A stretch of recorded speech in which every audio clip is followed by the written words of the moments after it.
Um, I was going to say Tony Schiavone, but it's not him. There was another one, Bob Costas, I think that's his name. He has announced many great matches, from the Sting versus Ric Flair match, one of the greatest of all time.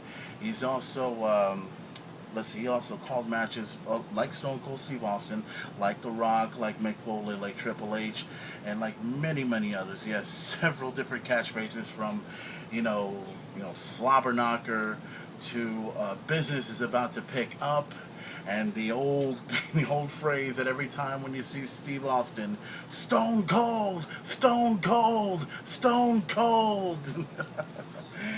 And I tell you, it's I never thought I would ever get a chance to talk about good old JR right here on the main event talk, but when I saw it on my WWE amp, I felt the need, you know what, it's 9/11, and I felt the need to not only pay my respects to good old JR, but I felt the need to do it the way it needs to be done. I've always been a fan of JR. Everybody liked him because he was a straight shooter. He never bullshit to anybody. He never lied to anybody. He told you exactly how this business was, and he always knew what was good for business. He's had his run-ins with Paul Heyman a long time ago. I believe it was 10 years ago. They were doing color commentary back to back and everything else like that. And I always felt that I think, well, I think Paul Heyman had a lot of respect for JR. I think there was some heat between the two, but that's a different story. JR has been through a lot of bullshit over the years in the WWE. He's been fired, what, 3, 4, 5, 650 times by the WWE? And everyone always felt that JR could have been the man to take TNA wrestling and bring it to a whole new level. There was rumors that he could possibly leave TNA or leave WWE and go to TNA, but this was around 2010, when TNA was already, well, on the first stages of dying. But that didn't happen, and good old JR decided he was going to go ahead and stay with the company, just like it is and everything, and that's exactly what he's doing. And he's still, doing what he's doing to this day. And I think the last time I saw good old JR was WrestleMania 28. And it was very, very appropriate to see JR right there with Michael Cole and Jerry the King Lawler at WrestleMania 28, the end of an era match with Triple H versus Shawn Michaels. Triple H, I'm sorry, versus The Undertaker, with Shawn Michaels as a special guest referee. And good old JR doing as only he can, coming out there and speaking his mind and saying everything that we all know that JR can say. So, the main event, like I said, this is not going to be a huge and long-term thing of JR. But if there was any moment of any color commentary moment that I can remember from JR, let me go back to I believe it was 2003, No Way Out. Stone Cold Steve Austin was coming back, and let's see, he went up against Eric Bischoff, right? And I tell you, I have never heard, especially when it comes to good old JR, I've never heard him say son of a bitch about 50 million times. I can still remember hearing him, whip that son of a bitch's ass. Or kick the living hell out of him and all this other stuff. It was amazing. If you've never seen No Way Out 2003 with Stone Cold versus Eric Bischoff, listen to the color commentary from JR. I mean, I've never heard him say son of a bitch so many times, it's unbelievable. But that was truly one of my favorites. I think another one would happen to be WrestleMania 22, when it was the first appearance of JR that I hadn't seen in a long, long time. JR once again did exactly what he does best, and he calls everybody a son of a bitch. Called Vince McMahon. This was Vince McMahon versus Shawn Michaels, and that little match, the street fight match that took place.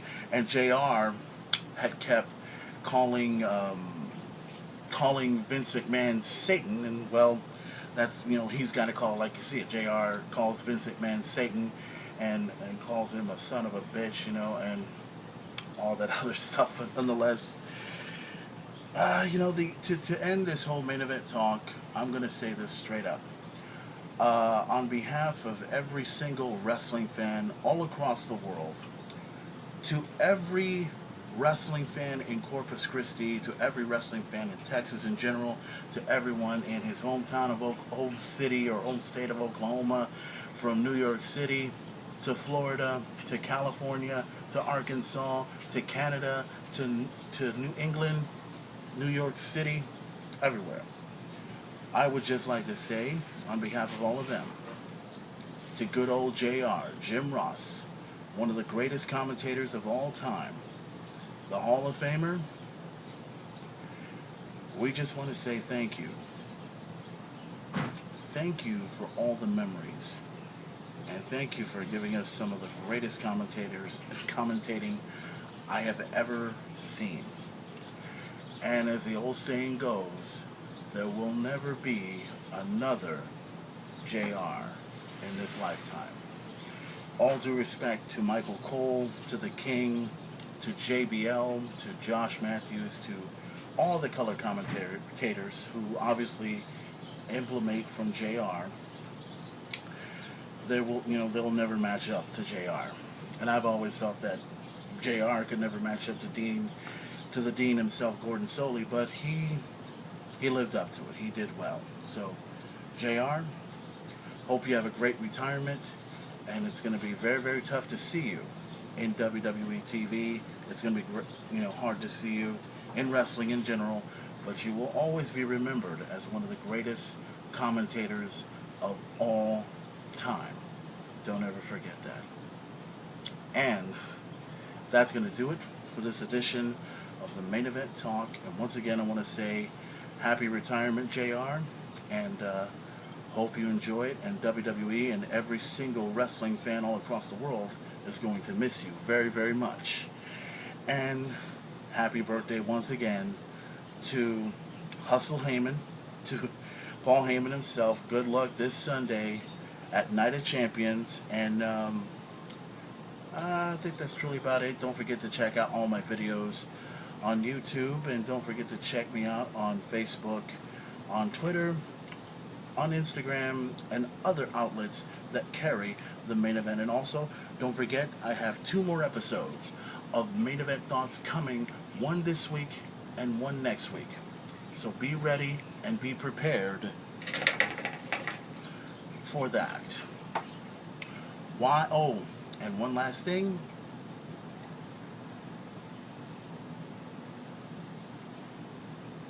Remember 9/11.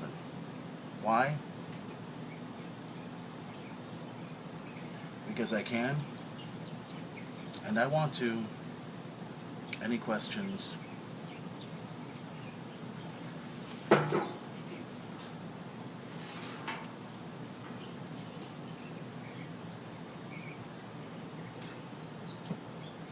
Enough said.